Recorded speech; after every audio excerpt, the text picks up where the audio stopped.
Paréntesis, Relatos desde la incertidumbre es una exposición itinerante por la red de centros culturales de España en Latinoamérica, Guinea y luego en el Centro de Formación de Cartagena de India, la Academia de España en Roma y Madrid,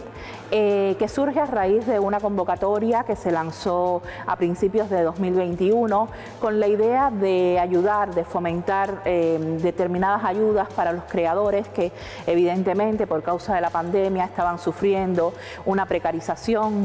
más allá de lo habitual que ya es normal en el medio de la cultura, sobre sus situaciones de trabajo, el cierre de museos, centros de arte, salas de concierto, y la convocatoria fue una convocatoria pública lanzada a todos estos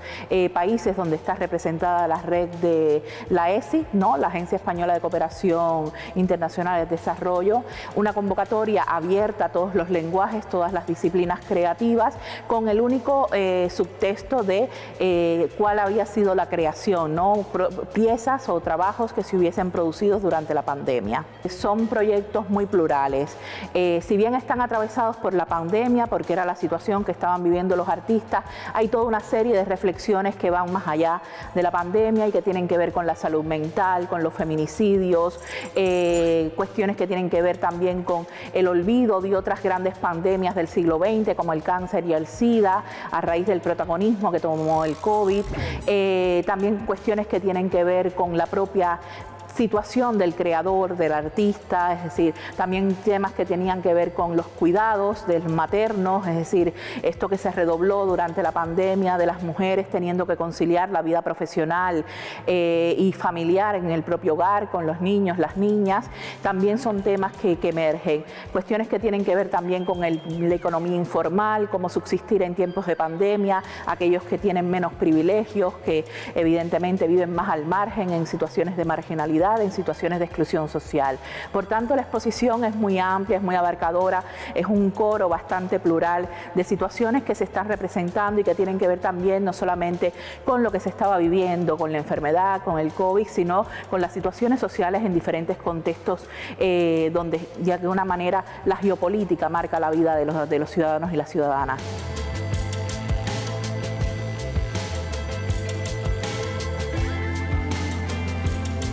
La convocatoria tuvo una gran aceptación, se presentaron más de 1.500 propuestas de todos estos países, sobre todo países con una larga tradición en artes, en activismo, como México, Argentina, Colombia, España mismo, tuvieron una gran participación, mucha presencia. Luego se tuvo que hacer una selección por una cuestión lamentablemente de números, muy acotada a 51 proyectos. La media está en que se elegían entre 3, 2, un proyecto por país, excepto aquellos países que tenían, digamos, más centros culturales, como puede ser Argentina, que se eligieron 6 proyectos. A mí me gustaría, por ejemplo, señalar los proyectos de aquí, de Uruguay, que son proyectos muy sensibles, proyectos que además tienen una vigencia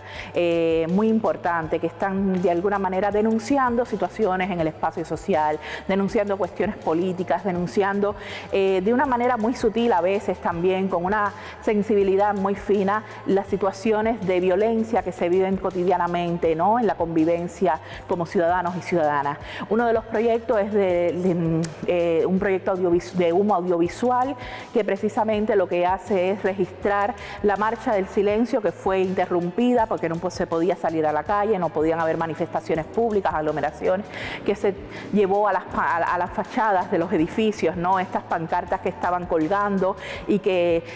una vez más reclamaban el dónde están, ¿no? Que ha sido constante en Uruguay cada mes, cada año, para reivindicar a las víctimas de la dictadura. ¿Y qué pasa con los que quedan afuera de la red? ¿Qué pasa con los menos privilegiados? ¿Qué pasa con los que no tienen un trabajo? ¿Qué pasa con los que tienen que dormir a la intemperie en medio de una pandemia cuando te están diciendo que te quedes en casa? Entonces, creo que todas esas cuestiones están presentes en la exposición y de alguna manera crean un diálogo o un vínculo muy empático con el público que pueda venir a verla.